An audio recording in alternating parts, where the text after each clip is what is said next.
또 김현아 의원 자유한국당 소속인데요. 다른 사람 다 퇴장했는데도 두 사람은 자리를 지켰습니다. 근데 그림이 있죠? 예, 보시면 나오겠습니다만 참 저럴 때 쉽지 않을 것 같아요, 그죠? 장제원 의원이 예. 저건 장제원 의원이고요. 예. 연기력이 물에 올랐습니다. 아, 왜요? 연기력이니까 좋게 이야기하면 저게 이제 결국 정치력이기도 한데요. 네. 사실은 정치적으로 이미지 메이킹을 해서 확실하게 이번에 긍정적인 이미지를 심어주는데 성공한. 예. 그러니까 사실은 이제 장제원 의원에 대해서는 비난 여론이 최근에 꽤 많았잖아요. 많았죠, 예. 바른정당으로 갔다가 다시 또 이 자유한국당으로 되돌아오고 뭐 이제 그랬었는데. 그걸 또 굉장히 후회한다고 또 그렇죠. 얘기하고. 또 이 류석춘 위원장하고 또 최근에 또 굉장히 공방도 네. 벌였고. 그런데 결국은 이제 어제 저 장면 하나로 사실은 그동안에 있었던 여러 비난 여론들을 딱 좀 잠재우는 역할을 한 게 아닌가. 그런가요? 네. 예, 그러니까 저 장면이 뭐냐면 자유한국당이 처음에 이제 어제 본회의에 이제 들어갔다가 네. 그러니까 이제 뭐 반대의 의견 제시하고 나서 일단 이제 우리 표결에 참여 안 한다라고 쫙 빠졌죠. 예, 그래서 이제 의사 정족수가 이제 부족한 상황이 이제 발생한 예. 겁니다. 근데 자유한국당 의원들이 다 빠져나갈 때 혼자만 저기 이제 계속 자리를 지킨 거예요. 그래서 이제 그럼에도 불구하고 재석 버튼은 누르지 않았다는 거죠. 그러니까요. 예, 그리고 나중에 이제 자유한국당 의원들이 다시 들어와서 표결에 이제 참여하게 되니까 그때서 이제 표결에 참여하면서 저기서 또 자유한국당 의원들 중에서도 몇 안 되는 찬성표를 이제 던진 거죠. 네네네. 그러니까 이제 소신 행보를 보인 겁니다. 그런데 이번 소신 행보는 굉장히 제가 보기에도 좀 돋보이는 소신 행보였다. 네. 그리고 자유한국당 내에서도 사실은 저런 의원들 숫자가 조금 더 늘어나야 되지 않을까. 저는 뭐 여당도 마찬가지고 야당도 마찬가지고요. 소신껏 안 해야 그렇죠. 된다. 네. 국회의원들은 어찌됐건 개별적으로 헌법기관이라는 얘기 우리가 굉장히 많이 하지 않습니까? 네. 그런데도 보면 늘 당론에 이끌려 다니는데 어제 보니까 자유한국당에서 이른바 반란표가 꽤 좀 나왔다 그래요. 한 대여섯 표 정도 나왔다 그러는데 네. 그런 당론 투표 말고 소신 투표하는 의원들 숫자가 앞으로 더 늘어나야 된다 이렇게 생각을 합니다. 네네네. 김현성 위원장. 저는 뭐 두 분이 자유한국당을 살렸다라고 저는, 그렇습니까? 예, 네, 두 분이야말로 아마 두 분이야말로 자유한국당의 상을 좀 받아야 되지 않을까라는 네. 생각할 정도인데요. 왜 그러냐면 저는 이제 이런 상상을 해야 된다고 봐요. 추경이 통과되지 않았다면라는 생각을 한번 해보자는 거죠. 이제 그 책임론이 결국은 자유한국당한테 고스란히 갔을 거고 추경 안에는 여러분 뭐 11조 안에는 국가 공무원 얘기만 계속 나와서 그렇지 그 안에는 주택복지 문제도 굉장히 서민들의 주택 안전을 위한 비용도 들어가 있고 네. 긴급 가뭄 대책 그리고 이번에 이제 어찌됐든 이런 그 가뭄으로 인해서 피해를 입은 대책이 100억 이상 1000억 이상 들어가 있고요. 평창 동계올림픽을 준비하는 예산이 500억 이상 들어가 있도록 알고 있습니다.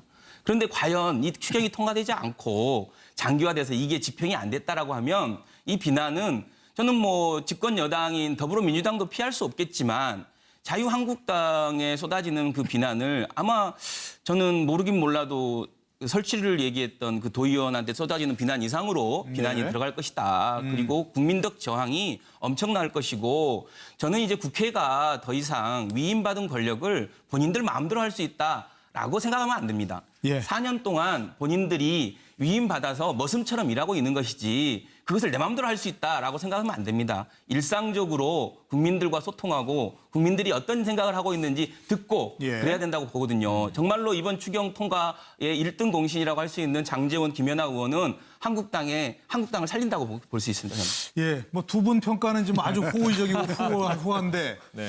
다른 평가도 있을 것 같아요. 지금 자유한국당 내부에서는 특히 이제 보수 세력에서는 자유한국당 내부에서는 뭐 좀 엇갈린 평가 나오고 물론 있죠? 정당이 의원 스스로가 헌법기관이니까 독자적으로 판단해서 행동하는 거는 오히려 그 당 발전이나 민주주의 발전에 굉장히 도움이 되는 건데 예. 장제원 의원이나 김연아 의원이 당 내에서 그만큼 소통하고 그만큼 의견 개진하고 이만큼 노력을 하고 있는가 네. 여기에 대해서는 조금 더 아쉬운 점은 있습니다. 예를 들면 추경을 찬성하는 의견도 있지만 추경을 반대하는 반대론도 국회에서 왜 설명을 했잖아요. 네. 근데 이제 그 앞으로 문재인 대통령 공약에 17만 4천 명 공무원이 늘리는데 그걸 우리가 천문학적인 돈을 어떻게 감당하느냐. 그래서 그 좀 심하게 얘기했지. 전혜경 의원 같은 경우는 우리나라가 사회주의로 가느냐 안 가느냐의 기로에 있다. 뭐 그래서 국회의원들 야유도 좀 받고 했습니다만은 이번에 추경 자체가 아니라 우리가 좀 국가 주도로 어떻게 보면은 저 공무원이나 이쪽을 좀 정부 주도로 좀 하느냐 아니면은 좀 시장 쪽으로 좀 지우치냐 이거 좀 기로가 있어서 네. 자유한국당에서 제가 보기에는 많이 반대를 한 거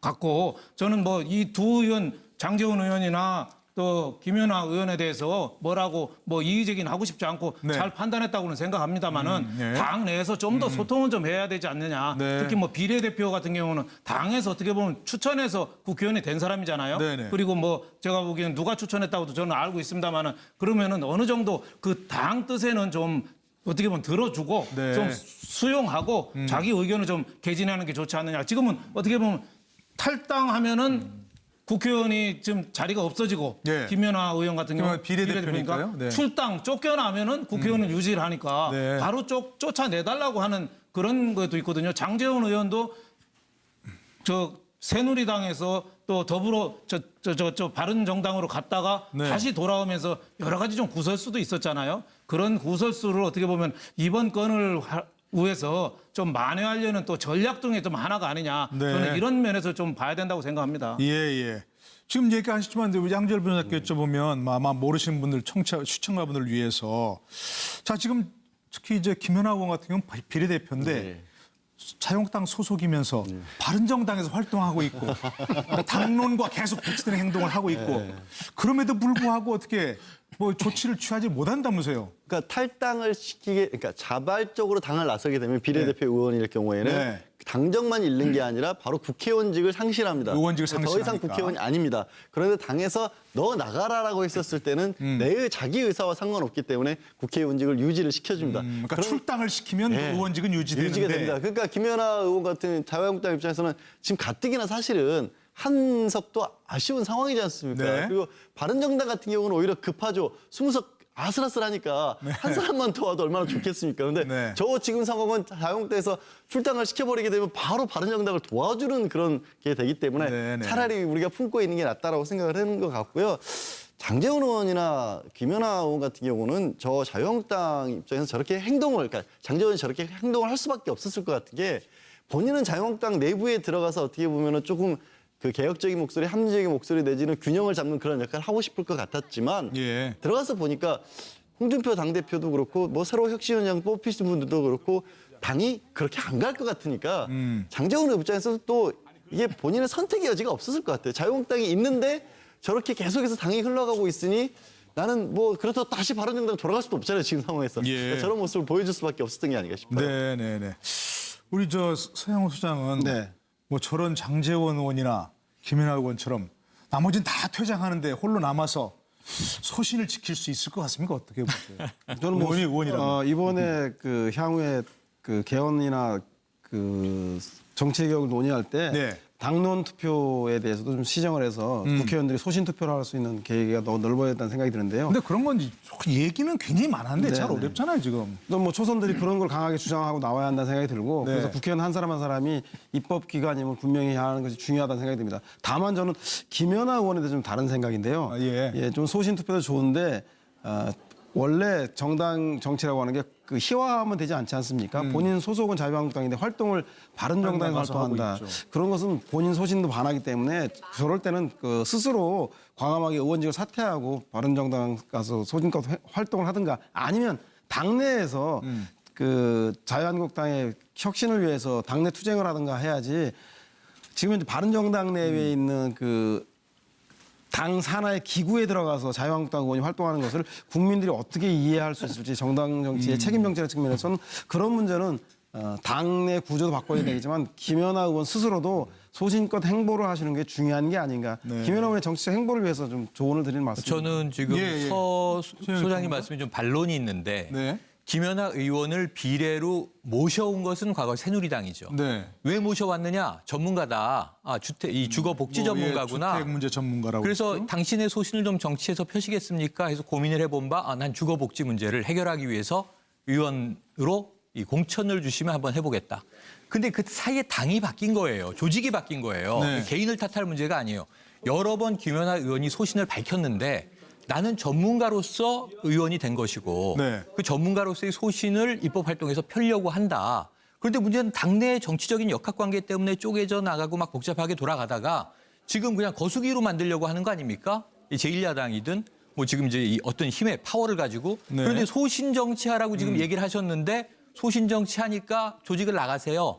이 배지를 떼더라도 이렇게 권고하는 꼴이 돼버리는 거예요. 저는 자유한국당이 뭐가 그렇게 무섭습니까? 배지 하나가 그렇게 대단합니까? 어허. 출당을 시켜줘야죠 여기서. 차라리 출당을 해야 된다, 그럴 바에는. 바른정당을 가든 네. 더불어민주당을 가든 꼭 무소속으로 활동을 하든 본인의 의지에 맡겨놓고 지금 김연아 의원이 계속 눈에 띄게 되면 자유한국당은 계속 한 명의 파워 때문에 나머지 106명, 장제원 의원 빼면 105명의 가치가 희석되고 있어요. 지금도 우리가 장제원 의원 잘했다, 김연아 의원 잘했다라고 이야기를 하면서 나머지는 못한 거잖아요. 상대적으로 네네. 보면. 왜 이런 불명예를 당이 감수를 합니까? 그래서 저는 배지 하나에 연연하지 말고 개인이 배지에 연연하는 건 우린 비판하지만 당이 지금 배지 하나를 지키려고 이 전혀 상반된 때로는 네. 당의 입장에서는 당이 해당 행위를 하고 있다라고 보면서도 왜 그걸 못 쫓아내요? 그냥 출당시켜 주면 되지. 그래서 네, 저는 네, 네. 자유한국당이 좀 통 크게 조직적으로 움직여 주셨으면 좋겠고 네. 장제원 의원은 완전히 다른 야심이죠. 바른정당으로 안 돌아가겠다고 했습니다. 당을 바꾸겠다고 했습니다. 지금 유석춘 혁신위원장하고 때로는 홍준표 대표하고 직접 들이받고 있는 상황이에요. 그럼 이 한 명의 힘이 당을 어떻게 노선을 바꿀 수 있겠는가? 저는 이건 굉장히 중요한 문제인데 네. 자유한국당은 탄핵에 찬성하는지 반대하는지 당론을 밝혀야 돼요. 왜냐하면 이것이 과거의 역대 정권이 이제 이 바뀐 이후에 네. 항상 집권당이 뭐라고 얘기를 하냐면요. 여기에 반대하는 경우에는 지금 선거 불복입니까? 이렇게 물어봤던 적 많죠. 네. 과거의 국가기관 대선 개입 문제 때도 그렇고 선거 지금 불복하는 겁니까? 선거 결과 인정 안 하면 조기 대선이라는 비상 상황으로 새로운 정부가 탄생됐는데 여기서 만약에 탄핵이 문제가 있었다라고 한다면 선거 불복 얘기를 집권당이 또 해야죠. 예, 예. 이 그건 문제를 나중에 빨리 또 풀어야 이제 된다고 짚어보도록 봅니다. 하고, 예. 일단 뭐 장제원, 김연아 의원인데 전혀 의견이 다른데 어떻게 저도 생각해도 솔깃한데요, 많이 지금 20석이라면 한 명 나가라 그러면 큰일 나죠. 자, 교섭단체 뭐 간다 이거 그것도 아닌데 굳이 그래도 저렇게 절이 싫으면 예. 중이 떠나야지 그 교회 다니면 되겠습니까? 제가 볼 때는 자유한국당의 그 근본적인 잘못이 이건 있더라도 그러니까 비유입니다. 이건 혹시 뭐 또 오해하시지 마시고. 속담적 비유니까요. 종교인 여러분들 화내지 마시고요. 그러니까요, 아무튼 자유한국당 내에서 당론 위배에 대해서 그 탄석을 아쉬워서 그 정당 원내 전략상 바른정당에 못 가기 위해서 발을 잡아두는 것도 있지만 그럼에도 불구하고 본인의 소신과 어긋나면 저는 과감하게 소신을 선택하는 것이 국민들이 당장 그 비례대표는 뗄지 몰라도 김연아 정치인이라고 하는 그 생명력을 유지할 수 있기 때문에 예. 한 번 죽어도 영원히 사는 길을 선택하는 게 좋지 않겠냐 그런 생각이 듭니다. 글쎄 말입니다. 하여튼 뭐 이쪽들만